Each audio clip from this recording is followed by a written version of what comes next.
It has been a while. Good morning or good afternoon, I should say, ladies and gentlemen. We are live once again, and of course, we are talking about watches. What else would we be talking about at this channel, right? Uh, yeah, so today's gonna be a freestyle live, man. I really didn't have anything planned. I know that goes against some of my consultants on doing lives and jumping on here and talking about watches, but I guess we could just talk about the latest and greatest of what's going on and what we can expect. I got some watches on my wrist. I'm actually double wristing today. So back to my old ways, if you will. Excuse me. So we have some straps that we're going to be coming in. This is going to be the year of the strap. So this year, 2025, I'm going to be heavily focusing on watch straps because I have a sizable collection that I want to enjoy. And then later on the year, as we progress, we'll pick up some watches. Of course, I'm holding off to the Watch and Wine Fair. I feel like that's going to be my best experience because we like to focus on micro brands, right? And the best place to experience them is at the shows. And I want to wait for that because that for me makes more sense. And now the purchasing power has been raised. The bar has been raised, guys. I'm getting a little bougie. Um, Here's the deal. I already have a whole bunch of affordable watches, right? We got to be careful with our language and our terms on affordable watches because $100 for somebody may be astronomical for another person, right? But I have watches that are around the $300 mark, I would say, maybe pushing that a little bit further for the majority. But now I'm starting to appreciate different things within the watch where you have to pay more in order to get that quality. So it is what it is. Latest and greatest. So we saw the year of the snake, right? Chinese New Year came and went. I think it's actually still going on. San Martin did a couple of renditions to celebrate that. Of course, we can expect good quality from San Martin. Um, Jack Mason, man. Jack Mason is a busy boy. He actually is working on something that's coming out. I can't talk about it until it's officially been released and okay to talk about it. But if you guys haven't been watching them, pay attention to them again. We saw a Swiss made movement come out for their last release. And now they're coming out with something. They're giving us a little bit of a sneak peek preview on the website for Jack Mason. So they're up to something that should be released later this week. I'm excited to see what they have in store. I'm excited. And actually, I hit up Peter and I said, hey, I would love to do a video on something that you have a new release. The stars in a line must have just been the perfect timing because he actually has a model that he's going to be sending to the channel for this new release. So I will be doing a deep dive review on that watch. So I'm super excited to create more relationships moving forward. And it came to me where I do want to have a heavy focus on micro brands, right? You guys already know this. Micro brands, independent brands, all the same for me. Obviously, there's a distinction between the two. An independent brand for me, it's in the name, right? Independent meaning they're not taking off the shelf parts. They're not taking things that are just easily accessible. They're actually creating designs. And sometimes, and in some cases, they're modifying movements that exist or they're having an in-house movement. So that's more so of an independent brand. But again, they're all classified within it. When you go to the shows, you see Christopher Ward, you see Jack Mason, you see all these brands. Some of them are doing off the shelf, some of them are doing their own thing, but exciting because the range in watches that they have to offer, man. I want to be, and I'm coined as the learning professional for a reason. I want to be the professional when it comes to independent brands and micro brands. They float my boat. They go everywhere between a $400 range on a watch, sometimes a little bit lower, all the way up to $1,500, $2,000. And then what you're getting for value within it is going to be a higher raise, right? As we graduate. And that's what we focus on. We focus on the value in what we're getting into the watches to classify if it is in fact ready for us. Ash, what's going on? I appreciate the sub, brother, man. We're always talking about watches on this channel. I'm heavily focused on that. Thank you for joining the team. Um, it was a Carter cushion, but now a Carter 3. Hello, hello. Is that your name? Oh, that's a long name. What's going on? Welcome in. So, moving forward, I want to focus heavily on micro brands and independent brands. And it dawned on me that I should be connecting with people that are local, brands that are in the US. I think that's where I want to start.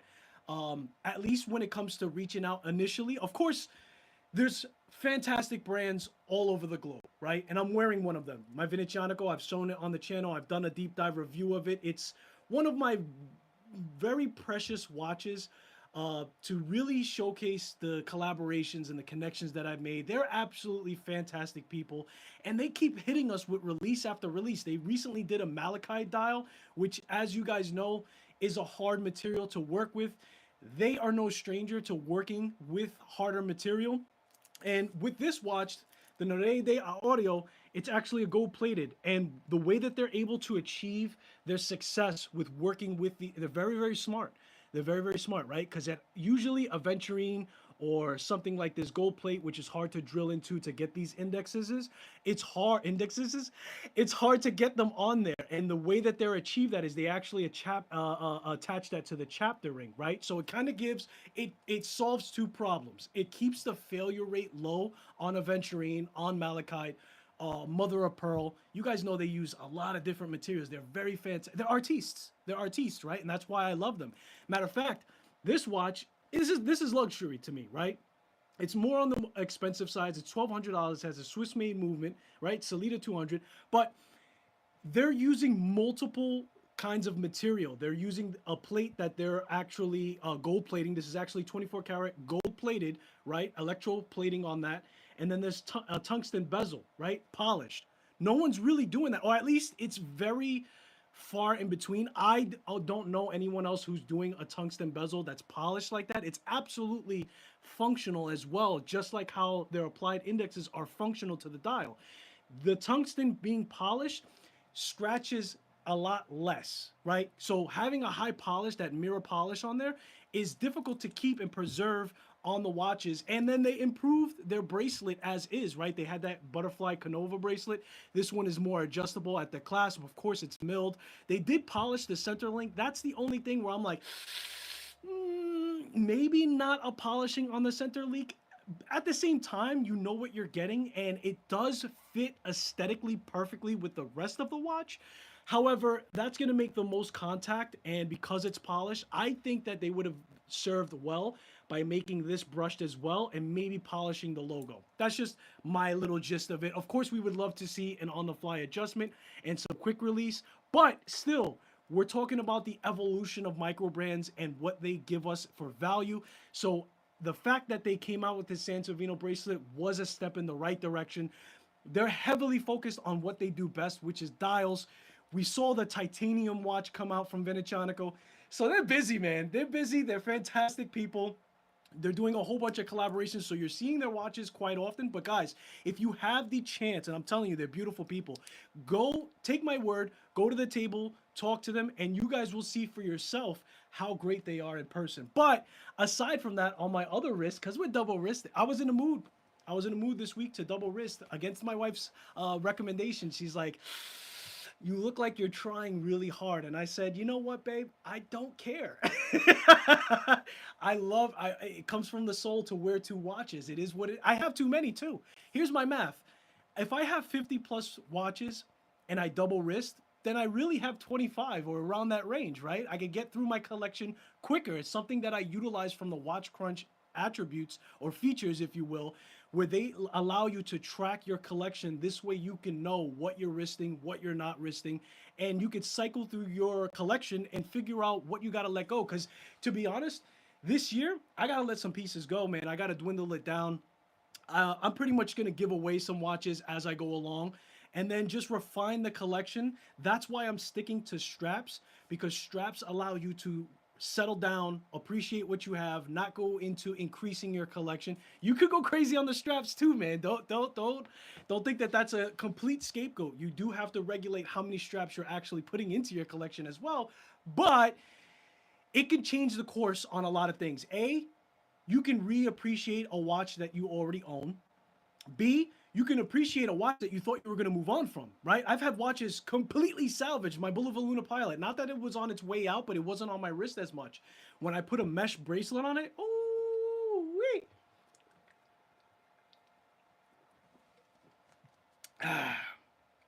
That for me is the right strap for that watch.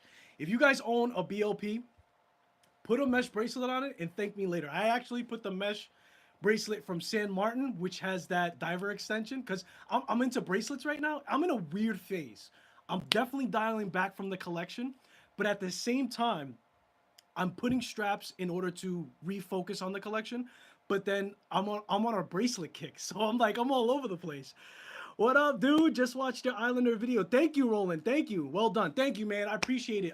You know what? I like doing. I want to integrate more videos where I'm talking about my own experiences with the brand, right? I'm having a lot of fun doing these reviews, but I feel like adding my train of thought to the brand.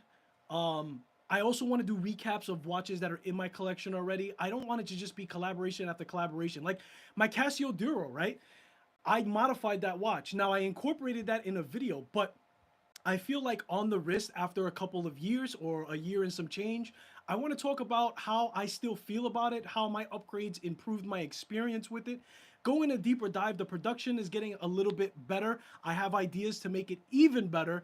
Where I'm not only shooting in my car, even though I love shooting in the car, I'm actually setting up a little bit of a studio. I actually have a video that I'm recording, but I want to talk about the flyboy that's on my wrist as well. But let me. Good evening, Skylar. Good evening, brother. I managed to catch you. Happy Saturday. Yes, sir. And hello to Sharifa. Ben and Watch. Oh man, a pleasure, man. So Ben and Watch is a guy from Watch Crunch. He's a watch enthusiast that's a part of that platform. He's a fantastic guy. He actually hosts travel watches to go around the globe. And I actually just got back the travel watch for, I believe it was 2024. It was out there for a while. I just got the travel watch back from 2024. I'm going to do a review video, Ben, so we can talk about the things that you do within the community. That's the stuff that really excites me. It's not just about watch reviews. I want to talk about things that are happening within the community, because that's the goal of this channel. The goal of this channel is not to become a superstar.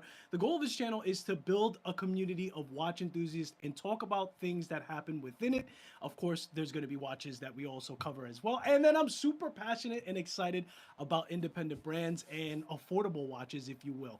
So I will be incorporating that. I actually sent that to my photographer. She's going to take some nice photos for me to add into my B-roll and everything else of the like. So the Watch Crunch Notice Flyboy. That is on my other wrist. Another watch, aside from this vintage Onicle, that I'm really appreciative of. I was sent this watch from the co-founder himself. He sent it to me because I've been a big contributor to the platform.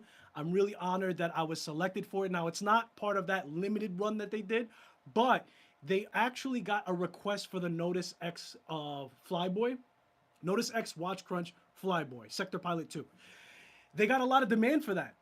They sold out very quickly, and now they've moved on to taking pre-orders, and they're going to sell them as it goes for April. I believe the first batch is coming out. The only difference is the Zero Pass strap is not going to be included in that. But if you're interested on the Zero Pass strap from the Anachronist shop, which is owned also by Max, this guy probably gets no sleep.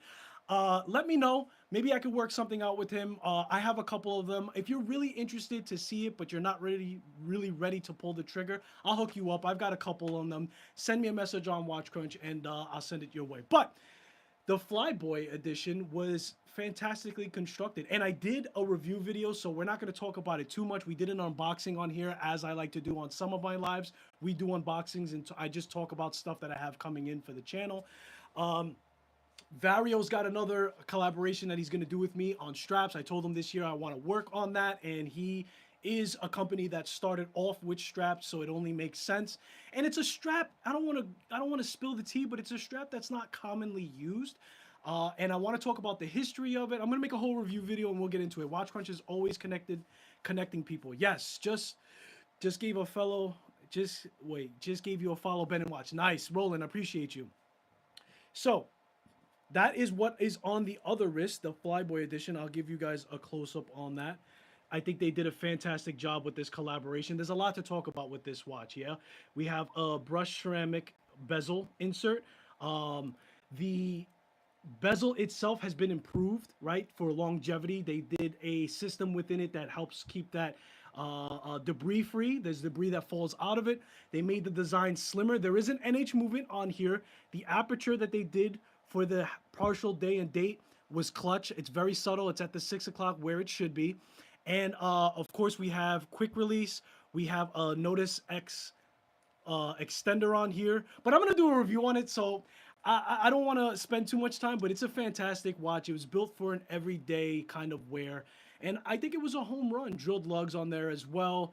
It's fantastic. It's right on par. And to be honest, I didn't have a micro brand or independent brand, if you will, watch yet as far as a pilot goes. So it was a perfect addition to the collection, and I really enjoyed making the review video for it. So that's going to be coming out in a couple of weeks. I have a couple of affordable watches sprinkled within that too, because I'm always going to include affordable watch talk. It's where my journey began. Just know that personally, my content mimics kind of what I'm going through at the moment. And I have some modifications that I did, so I am going to show love to some modification videos. But yeah, moving forward, man, I'm gonna be focusing on those New York brands. We'll eventually branch out. I know Wise was a name that I constantly bring up. Jack Mason's a name that I always brought up, and I'm finally securing a collaboration. So I'm really, I was so excited that the first day I shot the intro. So I'm waiting for the watch to arrive. We'll do an unboxing so long as it's past the embargo date. And then we'll get to the review video for it and everything else of the like. But also too, guys, if you guys have suggestions on watch brands that are micro brands or independent brands, definitely let me know what brand you would like for me to do a review of. I'm more than happy to take suggestions. Reach out to the brand if you already have a relationship with the brand. Now, I don't require to keep a watch. That's never been my thing. Borrowing it is just enough for me. I feel like that's enough of a pleasure to create the content that I'm creating surrounding watches and everything else of the like. So as far as new releases go, I know Christopher Ward just did a release with the wave pattern or like the sand dune type of pattern. They're always a brand to look out for. I'm always on the watch for them. Eventually, we'll put one in the collection. I just released a video, as my man said earlier, on the Islander watch. I want to make, again, content that I'm experiencing with the watches, as far as experiencing with the brand and the watches at the same time. Always thinking and always procuring different ideas that I can include into the content as well. So stay tuned for some of those things that we will get into for sure, and everything else. So let me just catch up. I think I'm caught up on chat. Just rolling, check you out soon. Yeah, I caught up on chat. What's everybody wearing? What's on the wrist? Let me know. I'm curious. So yeah, guys. So where I like to go, where I'm at right now, right? I've mentioned that. Here's the deal. I got a lot of watches with the NH movement in it. I'm familiarizing myself with the Miyota series. You know, you got the 9039 and the 9015. I believe the 9015 is the date version. I now have an SW200 with this Venetianico. Really nice. See, here's the deal. This movement is more accurate, yes? But for me, so long as a movement is reliable and so long as a watch has more value to it, I'm okay with that. If you take a look at what's a good example of that? All right, Erebus, right? On paper, the Erebus and specifically the Ascent, right? Specification-wise, on the money. I mean, Jody has done a fantastic, and listen, he is a watch reviewer, so of course, we have expectations of, but when I say he fired at every cylinder to take a watch and give all of the finer tweaks that only us watch wizards, right? The muggles are not going to understand, but the watch wizards like us, we're going to appreciate little things like having that diver or having that on the fly adjustment or having that quick release and everything else. And I feel like, and you guys saw the review that I did from it, it was actually very impressive. And now my standard of watches moving into 2025 and what I want to add to the collection, it's also what I don't already have and wanting to experience movements that are different, yeah? And I have a batch full of NH movements, of course. I use them to modify. I've had them in watches that I purchased. Again, the Miyota series, the 9075 was the only one that I was missing. As you guys know, I now have that in my collection with the new Islander that I put, the ISL2. And that was a bit of a journey. If you guys haven't seen that video, It was a bit of a journey, but I'm happy that I have something different. It's a true traveler's, or I just call it a traveler's GMT. Definitely different in how to function it and everything else. So that is something aside from the design language. I'm also, I guess it comes down to like, what is the perfect watch for your standards at this point, right?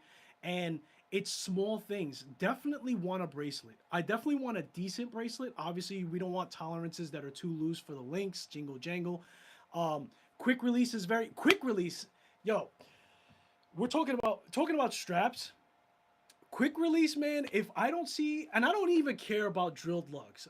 I want quick release. I don't want drilled lugs is cool, but when it comes to like swapping in and out straps, a quick release is the biggest thing, right? And now moving forward, I really want watch brands that are going to include that quick release and the diver extension, because I am enjoying the bracelet even inside of summer, and when it's, hotter, you have that thermal expansion of the wrist and everything of the like. So that has become like almost a minimal requirement. I'm getting bougie. I'm getting bougie now with my purchases. As you should. You refine what you really like. You start having high, because in the beginning, anything shiny and new is good for you, and you're adding that to your collection. And when you get to 50 watches, you're like, okay, what are we doing? What are we doing here? Sometimes not. Sometimes people put hundreds of watches in their collections. That's fine, but for me, I think 50 is where I want to say, okay, what we doing? And then I'm looking for having a higher beat movement, just so like that, not because it's required. I'll love an NH movement. If Christopher Ward came out with an NH movement, which would be fantastic, stay with me. It would be fantastic, and I'll tell you why. Because that would be a watch for a smaller price point. They'll never do it because I think that they're propelling, right? They're looking to create their own in-house movements. But my point is this: it starts at that level for accessibility. It brings the price down, and you can still design a watch around it that is still has value, and it still has your interest, and it actually adds something to your collection. The Notice X Watch Crunch is a perfect example of that. And I want to experience different kind of movements just to see the feel and see the difference. I recently got a PT 5000, which is based off of the same thing that the SW200 is. The problem with it, and here's my projection. The only problem with the PT 5000 is that it's not as reliable. It has a high fail rate, right? The watch that I got, and I'm going to release a video doing a review of the Serica Homage by Tandorio. Guys, it was running plus 1 seconds a day at 28,800 beats. You know what I mean? If the only thing that takes away, and that's more on the affordable side of movements, if the only thing that takes away from that movement is its reliability, which I understand, right? How do we know well enough how refined each and every part to a movement is done in the manufacturing process? And then even harder than that, right? Because you could pop open the back, which I did in the video, by the way, because I wanted to see if it was super clean. And I gotta say, the Hong Kong movement PT 5000, it looked super, at least by eye and by magnifying things, it looked super clean. The only thing I can't tell, because I'm not an official watchmaker, I'm not even close to a watchmaker, not even.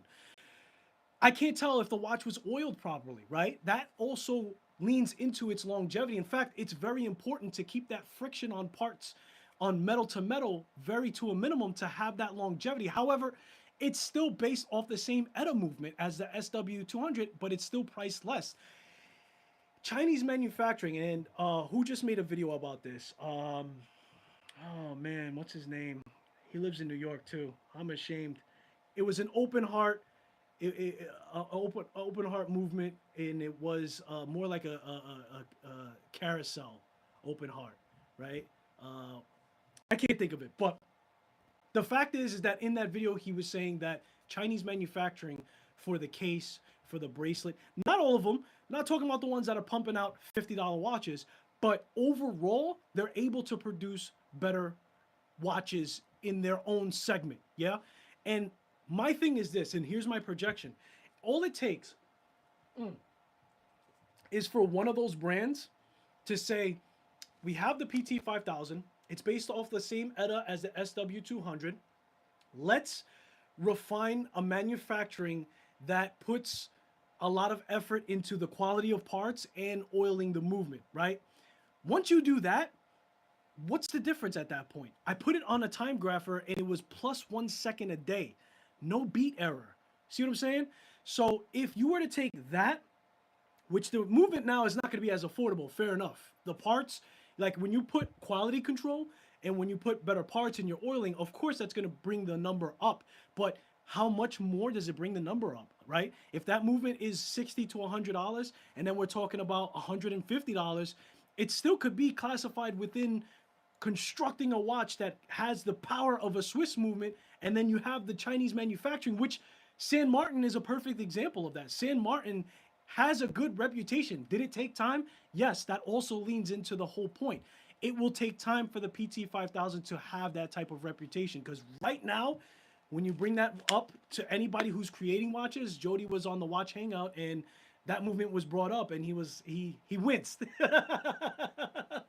That means the failure rate was a no-go. However, if somebody in the inner works said, hey, I don't want this movement to have a high failure rate anymore, I want to slap this into some well-refined parts, which again, we're seeing that from the likes of San Martin, and there's other brands too within it.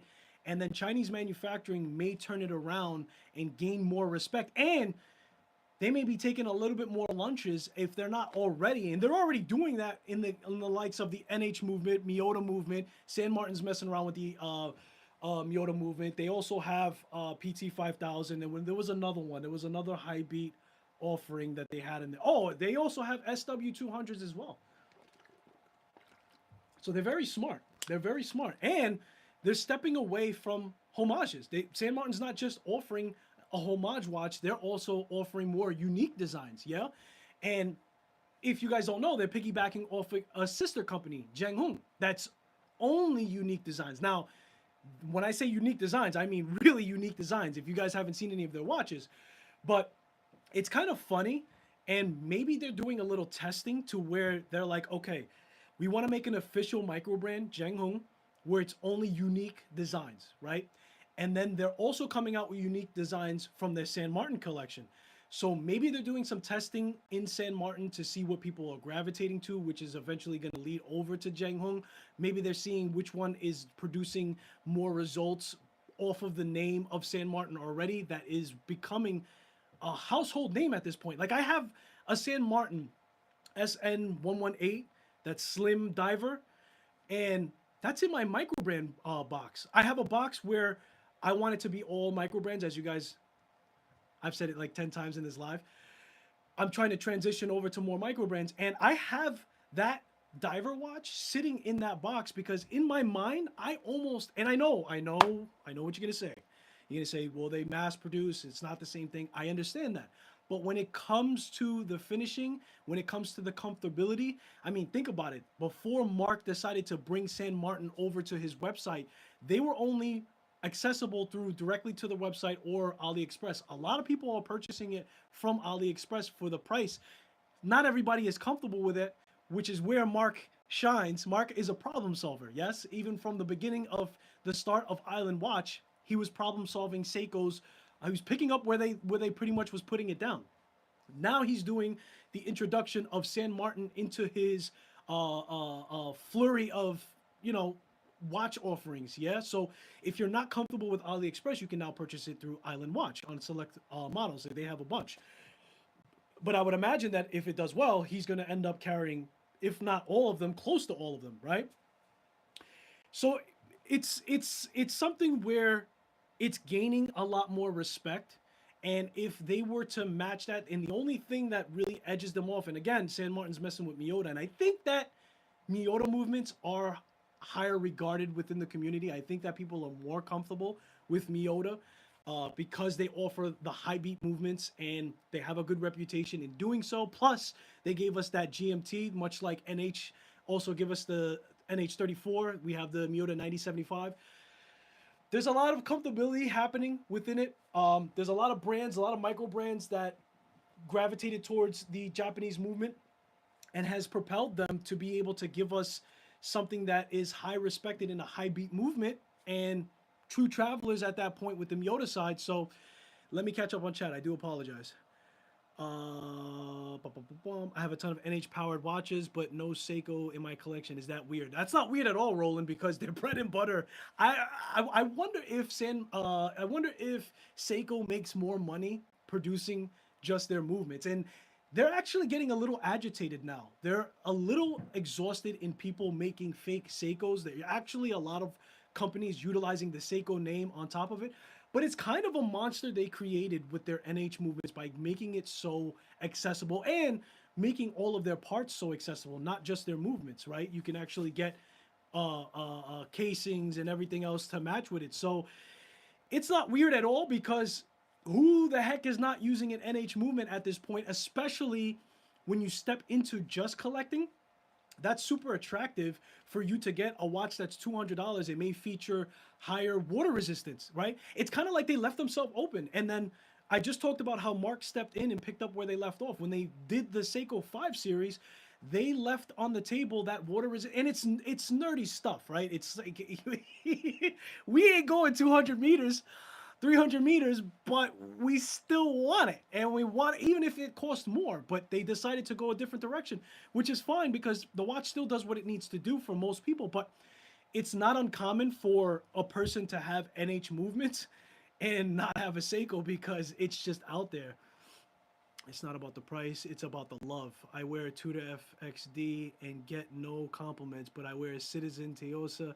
I've had loads. Yeah, I've rarely been get any compliments on my watches as is. You definitely don't want to wear a watch to hopefully get a compliment because the muggles are not going to compliment you. They don't care.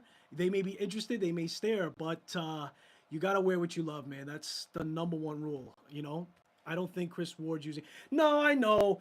Chris Ward's never. I was. That was more of a hypothetical situation. That would for them and what they're trying to do. That would be rolling backwards. I think a little bit. Is it? Is it possible? Not an NH. If anything, maybe a Miota or maybe like. I think that they're onward and upward. I don't even think that they would go with anything low beat. They may have already Miota movements within their collection. I'm pretty sure that they do. My guess would be it would be more of the high beat Miota. But yeah, they would never use the NH movement. I was just talking sense, but if they add quartz options, it would be up up the brand. Yeah, that's true. That's true. Nothing wrong with quartz. Especially if they have that quartz movement that I always forget the movement for this. Learning professional. I think it's like a VH. The one that has a smooth. It looks like it's a smooth movement still. I think that that would be pretty cool. And then just wrap that around, gift wrap that around a high quality part watch that's constructed. People might be a little salty about that though. But what that would say to the watch community is, hey, we have a more accessible watch. And I know they have a range already. Don't get me wrong. I think they have a watch that's around the $600 mark or something like that. I'm not trying to say Chris Ward has left behind the idea of more accessible watches. However, yes, I feel like if they were to take another step in that direction and bring the pricing, it would widen the margins even more, and then you would start getting people who are just starting to collect. Yes, you're I think you're missing the boat if your collection doesn't have a even a $300. I would say $400, right? You could probably capture a lot of people. There's nothing you could do about somebody who doesn't understand the value in a mechanical movement and everything else. They're gonna start at $50, $100. That's how I started. I didn't get it, and everything else. But quickly, you graduate from that because you start to realize the other specifications that are within a watch, and then therefore that would leave the door open for you to have some cost cutting measures where you can at least roll the door open to say, hey, you're ready for a $300-400 watch? We got one of those. It could be quartz, you know, it could be a well-respected quartz movement. That's fine. But I like if they were to give things in more of a range to really captivate people who are starting to collect. That's my whole point. Who likes the snake Christopher Ward? You know what? I haven't seen. They have a snake Christopher Ward. I haven't seen that. Let me ask my assistant here. I'm with you. I wouldn't buy the Christopher Ward snake either. No good, huh? Yeah, listen, those watches that are constructed specifically for Chinese New Year, Year of the Snake, that's not my thing. Big respect to anybody who's into that. This can't be it. Is this it? A fancy game of Snake M8? Is it this one? That's a funky chicken. So I guess this would be for yeah, it is the Lunar New Year. Okay, and they kind of combined it with kind of like that very early on gaming type of aspect. It's too tchotchke for me. You know, if it's Year of the Snake and it's a big celebration and you're really into it, I would say that the San Martin probably did it best when it came to that. I'm a little surprised to see to see something like this from Christopher Ward. I listen, man. If you like it, get it. You know, uh, it's part of their 12. That's a okay pre-order. I'm just curious. 12.25. So we're talking about a Swiss-made movement in there. It's a funky chicken for real. It's a funky chicken for real. And if your collection doesn't have that, I understand putting that in there. I just put a single hand Pierre Paulin by Mercury. I'm a year behind the curve, but I wanted a single hand and I wanted one that was more affordable just to scratch that itch. It's a little bit of a funky chicken, not so much as a design language like that that's out there, but I get it, man. That really does happen in your collection. Sometimes you just want something playful. You want to add something to your collection that's just fun. Um, the Moon Swatch was something like that for me, you know. So it all depends. Oscar, what's going on, bro? You're in the building. I'm with you. Okay, so yeah, that I did not see. But you can go the other direction, right? You can go somebody like Studio Underdog, right? Fun watches, super fun watches, but more of a fun series, if you will, right? Playful in colors, very design heavy. He's killing it in the game. He made one that was like different versions of eggs and stuff like that. Like that's a funky chicken to me in my collection. And that's something that us enthusiasts we really appreciate. Now, I don't like to go too far off the deep end with it personally. Also, it has to do going back to the size of the collection that I have right now, right? So that I did not see. That's something that's new for sure. It's out there, but listen, somebody is going to love that thing, and it's going to remind them of maybe like a game they used to play. I would imagine that that's based off of like an old video game. That's what it kind of looks like with the pixelated stuff and everything else. Again, it's what it's 12.25, so that has probably, and then they got their bracelet. It's part of their 12 collection. Yeah, good for them for having some fun and not taking things too seriously. I listen. Christopher Ward, when we talk about Christopher Ward, you guys already know it's the bel canto for me. You know, I have to put some money aside for that bad boy, but I think eventually I will be pulling the trigger on that. I'm also waiting for, because I know they're not done with the bel canto, Christopher Ward. They're gonna make a lot of different renditions of it, and I'm sure that they're gonna also take. They get a lot of feedback. If you guys see them at the show, all they want to do is talk to you. All they want to do is show you your watches. They're barely worried about selling watches, believe it or not. Because through that conversation and through that education of their timepieces, the sales will come. And the show focus is to grow the audience. Very smart. Um, there were some things about the bel canto. I think on the newer releases, it was the loom aspect of it.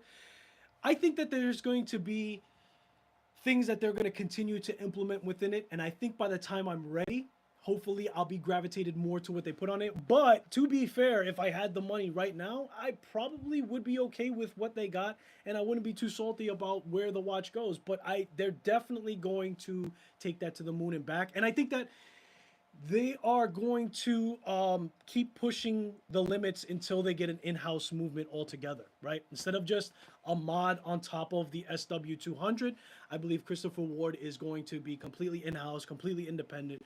We know where they're going, and you're going to see a lot of brands follow in their footsteps, I think, eventually. And that for me is now. I never want them to go boutique. I never want them to go like an actual in brick and mortar, right?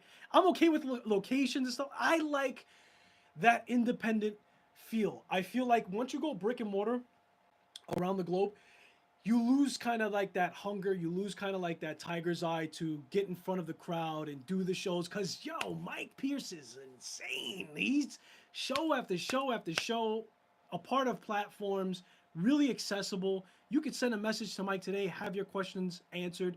And that's not, that's not just for Chris Ward, that's for independent brands in general. And that's the reason why I like them. Listen, I love legacy. I love to appreciate watches history. There are a lot of uh, higher brands that pave the roads, and they'll always have my respect. But I'm living right now. I want to know what you do right now. I want to talk to you right now. I want to know your story right now. It's part of the magic. It's part of the fun.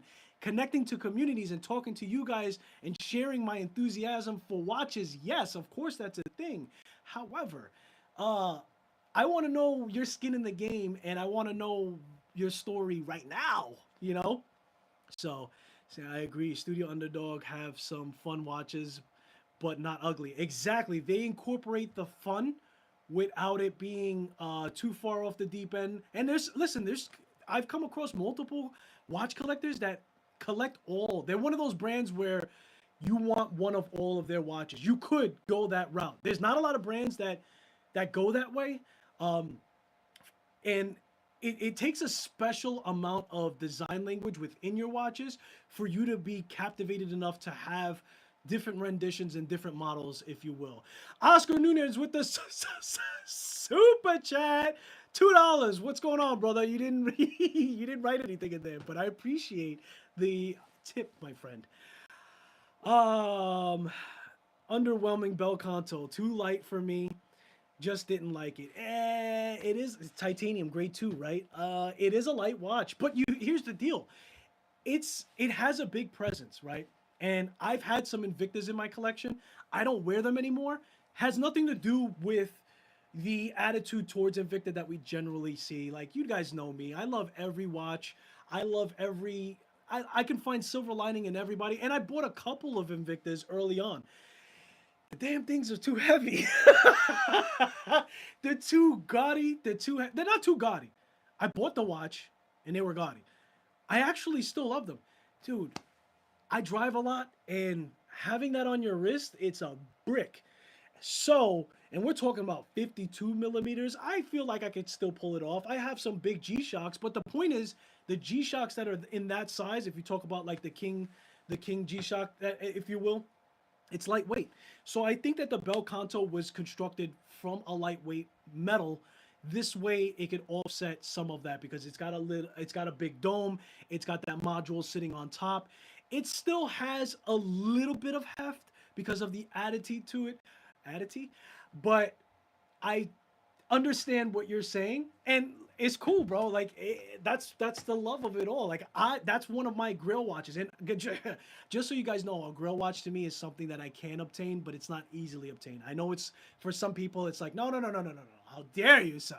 It's supposed to be something unobtainable, and you cannot get it. It's like, yeah, I guess, but that's that's not fun. If I could never get it, I don't want to be thinking about it. So I rather daydream, and I rather set my target onto something that I can actually one day put in my hand and on my wrist. Follow me? Um, Me neither, Ben. I think my I think myself that face is very busy. It is very busy. It's funny. It's crazy because that's the reason why I like it. If it was too plain and it had the functionality and it of course we have the time at the 12 shifted up. So if the rest of it was kind of plain Jane, then I'd be like, it doesn't float my boat. Now they have all of the functions and all the added complications, if you will, to make that bell chime within it, just south of that.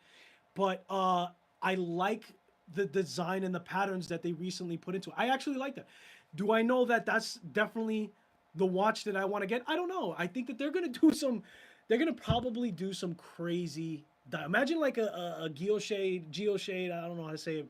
A kind of design, hand done. Like you could take that to the moon and back. You could do a Venturine, which would be insanity, because a Venturine has such a high fail rate on doing dials. It's cut so thin, it's glass. I've talked to watchmakers, they're like, oh man. But if they did that on that watch because it deserves that kind of attention, we'll see, man. We'll see how it evolves. I definitely will pull the trigger. I'm glad that it's going to take me some time to do so because I think there's going to be a lot of iterations for that watch and it's going to be very interesting down the road. Now, What if they did this?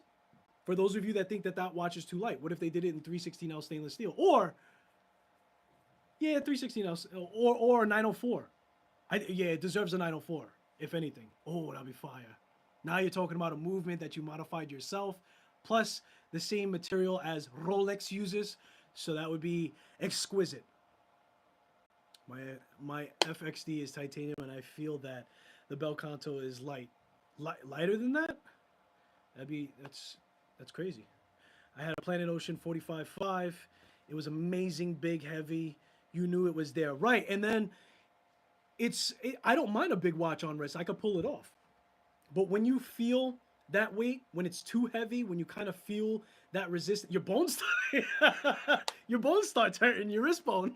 That for me is when I'm like, I gotta move on from this watch. That's where I'm at. Good luck getting one of those Skylers. You'll get it. Thank you, brother. Thank you. Yeah, one day we'll be able to achieve that. I'll get my ducks in a row, but I'm not ready for that yet, man. There's a lot of other watches that I gotta snipe. Jack Mason, for sure. Wise, for sure. Formex, yes. And I'm pretty sure with the weight and the rate that we're going, as I collaborate and I experience more watches and I go to more watch shows, there will be more. That's why I'm being more reserved. And we'll figure that out as we go along. But that's a pretty hefty penny for me as far as that I've already stretched. So here's the deal. The way I think about it is this. I think at this point, for me, I would have to be around an $800 to probably a $1,500 rate in value or in cost for a watch for it to really have all of the things that would intrigue me to pull the trigger. Now, am I dead right about that every single time? No, because I just put the Islander and it was the right timing for that because I never had a Miyota, I never had a Traveler on there, right? So, I may come across things that may sway me in different strokes, but at the end of the day, I like to value certain things within a watch that are, not something that you think about when you first start collecting. So that's just where I'm at. All right, how long have we been on? We're going to be on for about an hour. So if you guys have any other questions about the channel direction, let me know. I've been batch creating a bunch of videos. So we have some reviews coming out that will be released periodically throughout the weeks. I, again, have some affordable. I have some modifications that I'm doing. And then we're going to creep into getting into collaborations with U.S. brands. First, I want to focus on New York brands. Brew is on my radar. I'm going to send an email out to them. There's a couple of names out there that are more New York based. I figured, hey, if I'm doing a channel talking watches, I live in New York, I might as well reach out to the New York brands and then start branching out from there. But there's a whole bunch of phenomenal micro brands within my area, and I've already purchased an Island watch, so I was kind of already on that track without even knowing it. And then we'll expand from there quickly because obviously there's a lot of great watchmaking outside of the US, and we'll keep going from there. So anyway, I think I'm going to wrap things up, guys, before the hour. I appreciate you guys for hanging out with me. This was good. Next time we do a live, I'll do an unboxing of straps. I have some straps coming in. I actually have that new release coming from Jack Mason. Got to keep it on the hush-hush, but I think I'll do the unboxing with you guys live before I do an actual deep dive review on it. So that should be pretty exciting. I haven't gotten anything in since then, so I kind of been quiet on the lives, but I figured to just come up on here and just do a rant like I normally do. So with that being said, I appreciate you guys for spending your most valuable asset, which is time, and I hopefully will see you in the next one. Peace, guys. Have a great weekend.